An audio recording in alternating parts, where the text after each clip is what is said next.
শাল্লা থানার আজকে আমি 13টি পূজা মণ্ডপে গিয়েছি। এই 13টি পূজা মণ্ডপে গিয়ে আমার কাছে মনে হয়েছে যে অত্যন্ত সৌহার্দ্যপূর্ণ পরিবেশে সকলেই পূজা উদযাপন করছেন এবং শারদীয় সার্বজনীন দুর্গোৎসব সকলেই এখানে আনন্দ উৎসবের সহিত তারা পালন করছেন। বস্তুত অর্থে দিরাই এবং শাল্লায় আমাদের এই সাম্প্রদায়িক সম্প্রীতি অনেক দিনের পুরনো। এখানে সকলেই মিলেমিশে বসবাস করে। এখানে ধর্ম বা বর্ণের কোনো বিভেদ নাই, কোনো পার্থক্য নাই।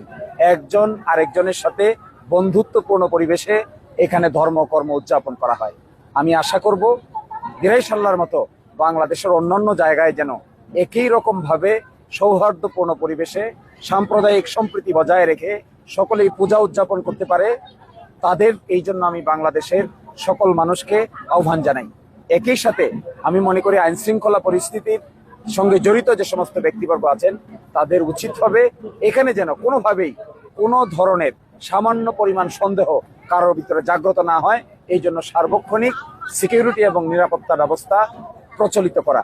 সবচেয়ে বেশি ইম্পর্টেন্ট হলো মানুষের মধ্যে যে আবেগ এবং অনুভূতি আছে পূজা এবং ধর্মকর্ম নিয়ে